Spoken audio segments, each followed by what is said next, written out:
By the time you come to this section, you should already be very familiar with prime factorization, prime numbers, and you should have your favorite method for your prime factorization ready. So we will be going on to learn two new things. So there will be this abbreviation. So the abbreviation HCF. So HCF will stand for highest common factor.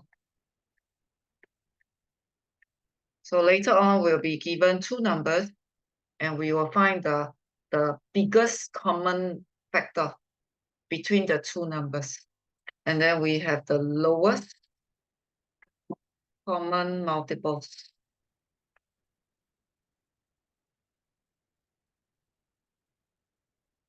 Okay, so I'm just going to tell you the abbreviation first. Okay, example 4 will focus on finding HCF. There are two methods of finding HCF. So example 4, I will show you the first method. Example 5, I will show you another method. Between these two methods, later on, there will be one method that is more advisable that you learn. So we're going to use example 4. We are going to use example 4 to find HCF using prime factorization. So if you look at example 4, the question is this. Your job is to find the highest common factor of 225 and 270. So 225 and 270, okay, you got two numbers.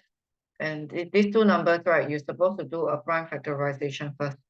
So that means, right, step 1, you do your ladder method or you do your branch method. Okay, so it's your choice. Okay, I leave it to you. Would you want to be doing the ladder method or the branching method? Ultimately, at the end of it, you should give me a prime factorization.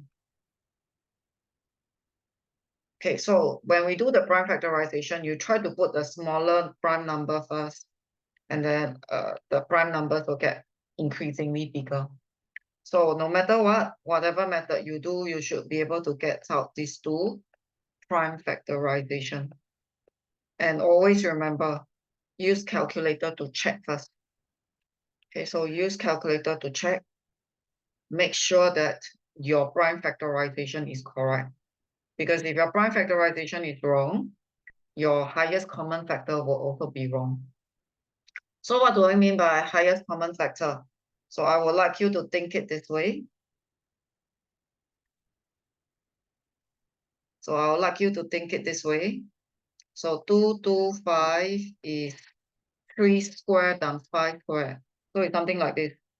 So 225 is 3 squared times 5 squared. So I'm going to put it this way, 3 times 3 and a 5, 3 times 3 and a 5 times 5. Okay, and 270 is something like this.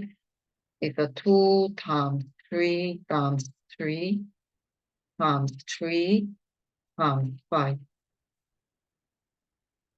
So what do we mean by the highest common factor? That means you take the common number. You take the common number here.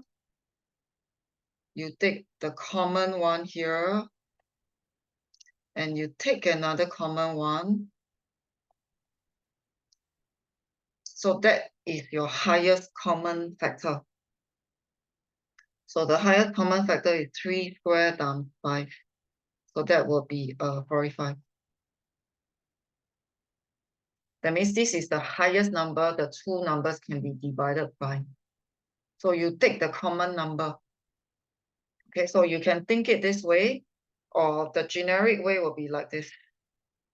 So the generic way will be, you put them under the same family, same prime family.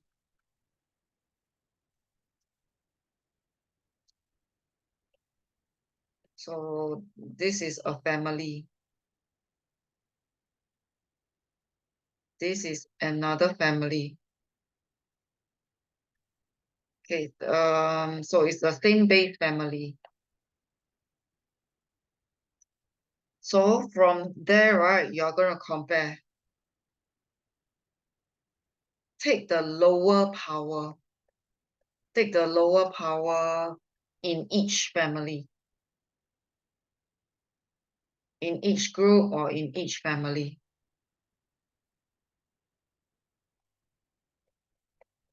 So in this family, there's nothing common. So nothing to take. Okay, so in this one, we have, okay, you choose, this is power 2, this is power 3. Of course, you choose power 2 because we want the lower power. So we want the lower index. Then from here, okay, this is index 1, this is index 2. You will choose the lower index. So it's the same thing, you are getting the same answer. So when we do prime factorization, okay, the method is to put into the same family and then you go and compare them. So you go and compare them. When you compare, right, we wanted the lower index in each of the family. Okay, but this is the thinking process. So this is the thinking process. So if you think it this way, maybe it's actually a bit easier. Okay, so that is this method is the very critical method. So this prime factorization method to find HCF is one of the very, very basic method, and you should be able to master it.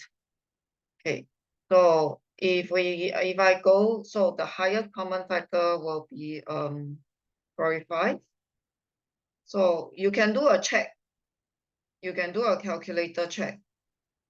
You use 225 to divide by 45. Your calculator will give you a 5. If you use 270, you divide by 45, your calculator will give you a 6. So when you divide a number and there is no decimal, that means you're getting whole number. That means, right, it is divisible. That means you're not getting any remainder. So when you divide 45 and you get a whole number, this is the highest number that you can divide the two of them. The two of them can be divided by. Okay, any other bigger number you cannot already. Okay, so this is the biggest number, 225 and 270 can be divided by. So that is called example 4. So this one is a more important method. Okay, I will show you the next method in example 5. So in example 5, right, it may look like an easier method, successive division. That means you keep dividing. So this one, some people feel that it's easier. So what do I do, right? So now you're given 3 numbers. You're going to find the biggest number that these 3 numbers can be divided by. So we actually form a ladder. But this ladder looks a little bit longer because we got 3 numbers. So you still think of prime numbers first.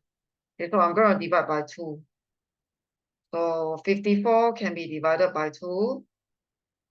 90 can be divided by 2. 108 can be divided by 2. Go and punch calculator. So can I still divide by 2?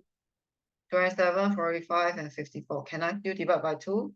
If I cannot, I choose the next prime number.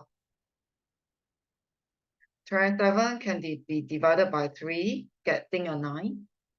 45 divided by 3 gives a 15. 54 divided by 3 gave a 18. Okay, then I think 9, 15, 18. I think I can still divide by 3. So you carry on to divide until you realize here you got no more no more common factor to divide. You cannot continue already.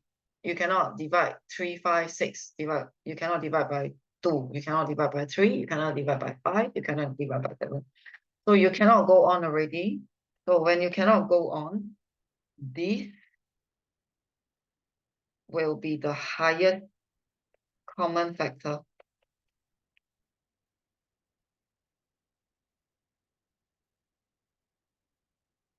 So when you cannot go on, this will be the highest common factor. So does that mean that when I got 3 numbers, I will be using this method? No. So if you got 3 numbers, right, if you are still using the prime factorization method, it will also work. So I'm going to do the same question. I'm going to do the first method. So I'm going to show you, I will still get the same answer. So even though there are 3 numbers for me to find a common factor, I can still get the same answer, 18, if I use the method in example 1. So I got to do a prime factor first. So do a prime factor. I will not show my ladder because I take it as you might be using your branch method, or so I'm not so sure which method you will be doing. So I'm doing the ladder. So no matter what, ladder or branch out, you will get the same prime factorization. Okay, so I leave it to you. You do your method, branch or ladder. So at the end of branching or ladder, you should be able to give me this. So remember, when this is the first step. So this is the first step. After the first step, okay, I'm supposed to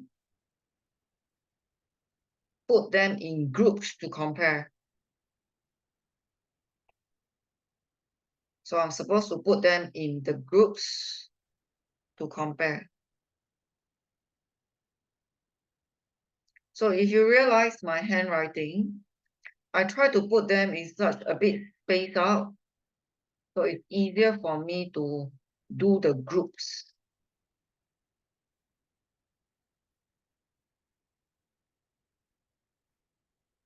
So from here, I'm going to do my groups.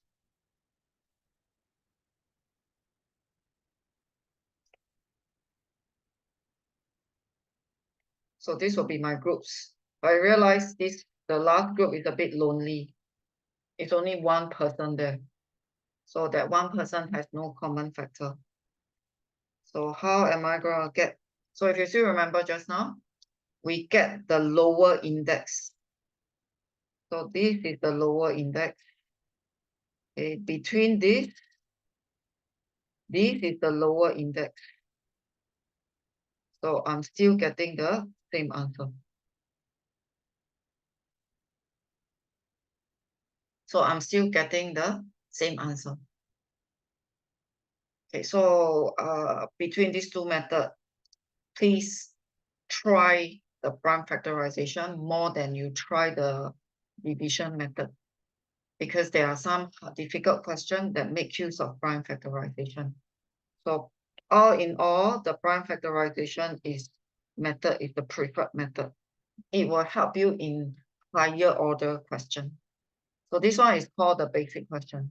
There are higher order questions later on. So to find HCF, you got 2 methods. One method is the prime factorization. Another method is the keep dividing method, the successive division method. So please try to do the prime factorization method most of the time.